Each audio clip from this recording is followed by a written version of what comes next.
Šogad koledžu izglītībai Latvijā aprit 10 gadi, un neskatoties uz jau šobrīd sasniegto, tai ir plašas izaugsmes iespējas. Koledžu vēsture nav tik sena, 10 gadus apmēram atpakaļ.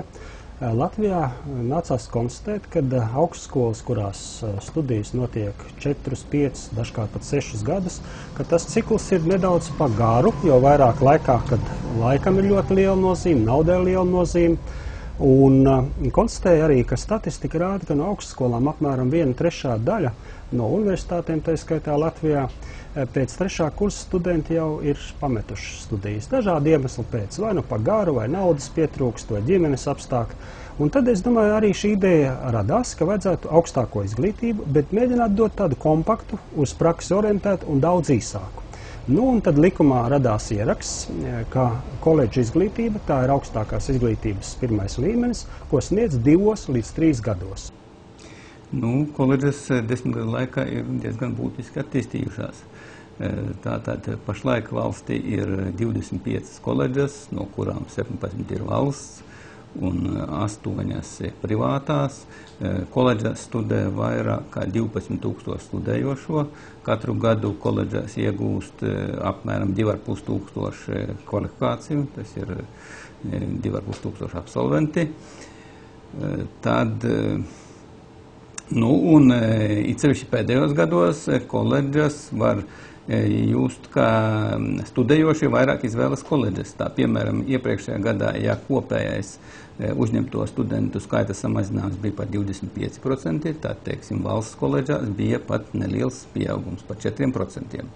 Tas nozīmē, ka koledžu izglītība ir tāda koncentrēta, pietiekoši īsa, 2-3 gadi uz praksi, tieši uz praktisko darbību vērsta izglītība. Un līdz ar to, teiksim, krīzes laikos tātad studējošie izvēlas tādu vairāk izglītību, kur var iegūt īsākā un koncentrētākā veidā. Koledžas ir ļoti tuvas darba tirgum, jo koledžas izglītība ir profesionāla novirzina izglītība, līdz ar to koledžas visu laiku ir spiestas sadarboties ar darba devējiem, lai nodrošinātu saviem studentiem praksi, lai sastādītu prakses uzdevumus, un līdz ar to mēs visu laiku esam lietas kursā, ar kādam problēmam darba devēji šodien saskaras, kādas ir aktualitātes šajā jomā, kas jau novecoja. Šāda ziņa koledžas ir ļoti elastīgas un ļoti ātri pielāgojas darba tirgumu. Koledža nozīme aizvien pieaug, īpaši ekonomiski grūtajā laikā, jo ļauj kvalificēti sagatavotiem cilvēkiem ātrāk nonākt darba tirgū. Gatavību turpināt un attīstīt sadarbību ar koledžām uzsver arī Latvijas darba devēju konfederācijas ģenerāldirektore Elīna Egle. Es tiešām liktu uzsvaru uz 3 lietām. Pirmām kārtām mums ir daudz veiksmīgāk un aktīvāk jāsadarbojas ar darba devējiem, jo tas potenciāls patiešām nav izsmelts. Mums ir aktīvākās nozars, mums ir šie līderi, kas ļoti veiksmīgi strādā. Otra lieta ir, protams, daudz ciešāka, integrētāka sadarbība ar augstskolām, jo tātad arī šajā līmenī šīs programmas var nodrošināt daudz īsākas, cilvēkiem ir nepieciešams investēt daudz mazākas resursu apmācībās, un, protams, darba devēji var daudz ātrāk sagaidīt atpakaļ cilvēkus. Un trešā lieta ir, protams, ņemot vērā to, ka šīs koledžas tomēr ir daudz mazākas izmēra ziņā, viņas var daudz veiksmīgāk reformēties, daudz veiksmīgāk pārskatīt tās programmas, kuras viņas īsteno, un, protams, skatīties, kas reģionālā griezumā konkrētam reģionam ir nepieciešams. Jāatzīmē, ka Latvijas koledžu beidzēji var doties tālāk studēt gan uz universitātēm Latvijā, gan ārvalstīs. 8 gadus atpakaļ es absolvēju koledžu.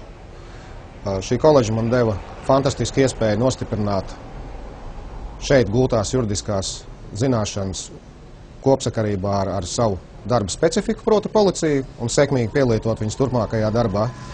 Kā arī pavēra vēl fantastiskāku iespēju tālāk mācībām citās mācību iestādēs. Runājot par starptautisko sadarbību, protams, arī koledžām ir tieši tāda pat iespēja, kā universitātēm startēt Erasmus programmās, kas ļoti labprāt tiek izmantota, un studenti iegūtie kredītpunkti ārvalstīs tiek ieskaitīti mūsu studiju programmās, un arī, ja ārvalstu studenti atbrauc pie mums, šie kredītpunkti, ko viņi apgūst Latvijā, ir atzīstami viņu valstīs.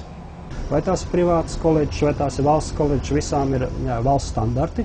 Visām ir valsts noteikta zināma akreditācija periodiska, un līdz ar to mēs faktiski koledžas, visas koledžas dod arī diplomas par koledžu beigšanu, ja students ir pabeidzis koledžu ar valsts ģerboņu. Tad valsts atzīta augstākā izglītība ir iegūta.